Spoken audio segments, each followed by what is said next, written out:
Hər vaxtınız xeyir olsun. Bugün sizlərə polad seplərimizi təqdim eləmək istəyirəm. Polad material nə deməkdir? Yəni rəngi getməyən.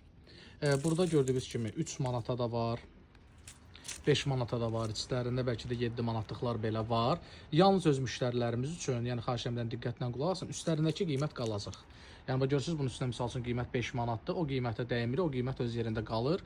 Qıraq adamlar üçün qiymət öz yerindədir. Və yaxud da ki, bunun üstündə qiymət görürsünüz 3 manatdır, o qiymət öz yerində qalır. Bizim müştərilər, yəni bizim izləyicilərimiz, bizim videolardan gələn müştərilər üçün isə qiymətləri olacaq cəmi 2 manata. Yəni polad materialdır, narahat olmayın, rəngi getməyən materiallardır. Cəmisi 2 manat olacaq sizlər üçün. Ancaq kassaya yaxınlaşanda onu bildirmək lazımdır ki, kassir bilsin ki, gələn bizim müştəridir. Yəni bizim video ilə gələn müştəridir. Yenə də xatırladım. Qiymət üzərində necə lazım? Görürsünüz, 5 manatdır. Bu qiymət qalır. Bu qiymətə biz dəymirik. Kassada deməsəniz, təəssüflər olsun ki, üzərində olan qiymətlə keçəcək. Yalnız bizim müştərilərimiz üçün polad, rəngi getməyən seplərimiz oldu 2 manat. Ünvan və paylaşım tarixi videonun altında qeyd olunub.